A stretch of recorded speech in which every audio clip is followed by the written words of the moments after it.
Hello there, and welcome back to another episode of TA with MK. My name is MK. I'm all decked out in the fancy orange hat today. Hats are something I like to collect, so I figured, hey, I don't wear a lot of my hats. I don't wear. I just kind of have them on a shelf in my closet, and they just sit there and look pretty. So I'm like, you know what? Let's start wearing some of these in the videos. Get at least a little use out of them, right? Yeah, I don't know why I told you that, but anyway, just in case you're wondering, what's up with this guy? A red hat one day, a orange hat the next day. Well, just know that when I'm wearing colorful hats, it means I mean business. That's actually not true either, but at any rate, today we're just going to quickly discuss the Bitcoin monthly chart, some levels and stuff we're looking at on there, that key level of 29,000 support, which we were able to still hold on this last monthly candle, which is at least still good in the short term. We'll discuss the SPX, what it did today, or what it really didn't do much today, but we'll discuss it super quick. And then we're also going to discuss the Bitcoin Dominance chart and kind of what I'm looking for as far as that goes and how I will use it to decide which way I'm going to trade altcoins over the coming days to weeks. And if you guys are liking the content, please remember to like and subscribe. Also, remember to look in the link in the description to join my Telegram group. We're starting to get a few more members every day or every couple days, so hopefully over time we'll be able to build up a good, strong community. And without further ado, though, let's jump in. It's TA with MK. It's TA with MK. One thing I wanted to briefly discuss is just the Bitcoin monthly chart. Obviously, yesterday was the last day of May. Today, at least here in the United States now, it is June the 1st. 2022. And so I just wanted to quickly discuss that this was something I posted in my Telegram group yesterday, just kind of showing, hey, here's the Bitcoin monthly. We need to stay above 29,000. Obviously, at the time, we were well above it. We were actually still at like 31,700 when I posted that. But I was just letting the group know that usually when a monthly candle close is coming, expect volatility, basically within the hours leading up to it and the hours following. So obviously, the monthly candle closed at around 31,800, almost 31,900 in fact on this chart for Binance. And then it was followed by a little bit of a sell-off to start today so far, right?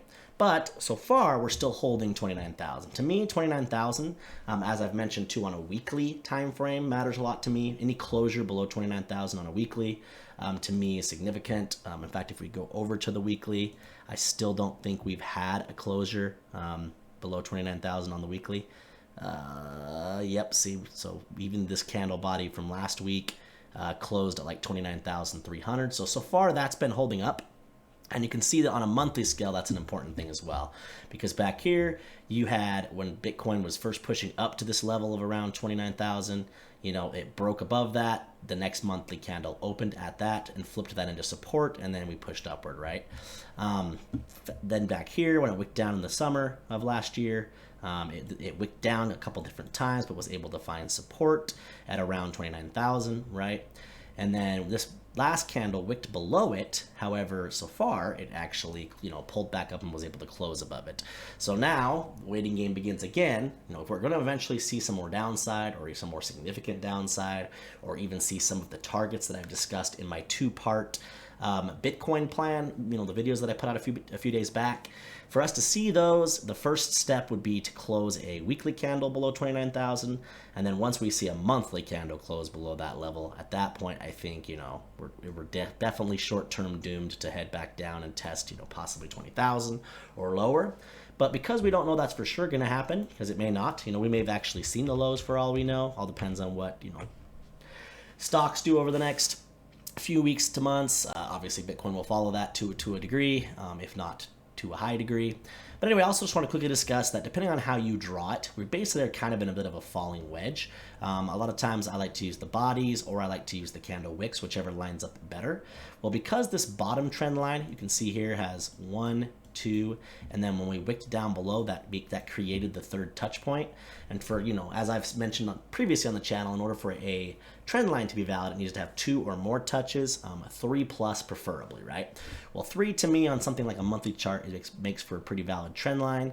So because I used the wicks for this trend line, I'm using the wick up here for this top trend line in yellow. And basically this would add confluence with the idea that if we were to make a push up to the top trend line at some point, something like 35K, which we've mentioned a few times on the channel, would be between 35, maybe even 37, depending on how fast it happened. 33 is also a number that comes up a lot with some of with some confluence on other charts. But I just want to show real quick that this was something I posted yesterday in Telegram, just showing the key levels of resistance and support, obviously, in the short term at least, to midterm. So obviously right now we are still holding 29,000 currently as support. The resistance level that to me, which we almost got to with this most recent pump, was the $33,000 resistance level. A lot of sellers waiting there.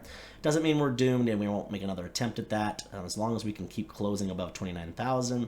At some point it wouldn't surprise me if we at least try to go back up and attempt to break, that level again at around 33,000, right?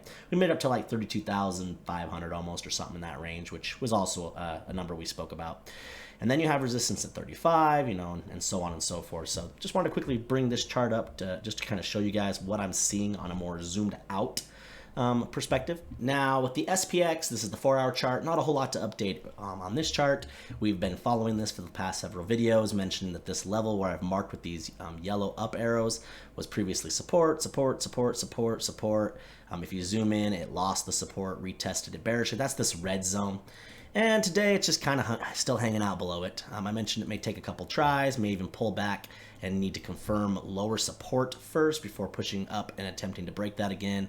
It hasn't quite reached my green line yet of support, but depending on how you draw that green line, since it's more of a zone, that may be exactly what it's doing right now. But essentially on the 5-minute chart today, I was just kind of watching the SPX. I wasn't really in any trades. I was just kind of curious what it was going to do today when it opened. Well, naturally it did pull back some, because this is that zone up here of resistance. It hit it once, hit it twice. So at least on the short time frames, that would be what's known as a double top.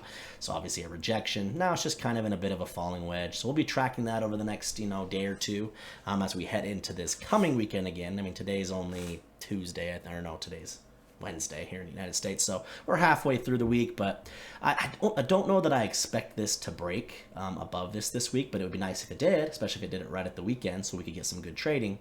But also wouldn't surprise me if it could range a little bit, maybe come back down, either double bottom here, or maybe it even comes all the way back down to a lower level. But that's what we're kind of tracking, so we'll just keep you guys posted via Twitter, Telegram, and of course, in tomorrow's video as well on what the SPX does over the next 24 hours or so. And then really the only other thing I wanted to give an update on today, which is the Bitcoin dominance chart. I've been tracking this very closely, just trying to kind of see what Bitcoin's price is doing and what its dominance is doing, so I can decide if I want to short or long altcoins.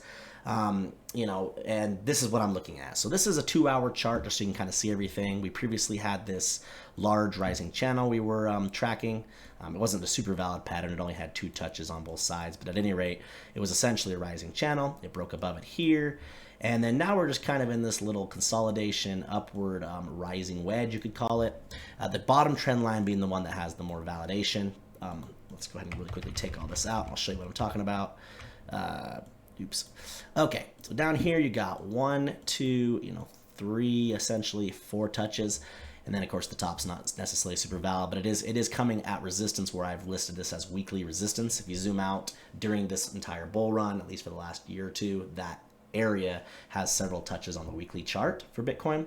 So I expected that if we were going to see some pullback from Bitcoin dominance, therefore some altcoin relief to the upside, we've been tracking the idea of a double top. Well, this was actually a little bit of a higher high. So we're just kind of watching to see, is it going to bounce off this bottom trend line and put up in another higher high and continue basically this large parabola that it's forming, which is just a series of higher highs and higher lows. Obviously we don't want to see this break, retest, this wedge and get through this zone of resistance here, because that's just going to be more bleeding for altcoins, right? So we're going to keep track of this real close. What I could see happening, or hope happens, I guess, really, for some hopium for altcoins, at least short term, is that it loses this support. Then, the measured move for that's at least back down here at around 45.5%-ish. Basically maybe this zone right here of support.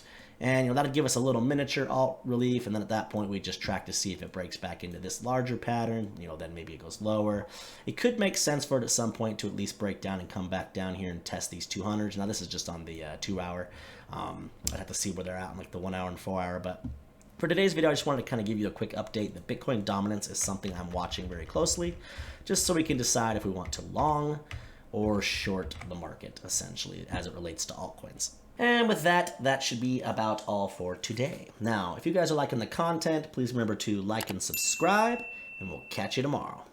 It's TAwithMMK.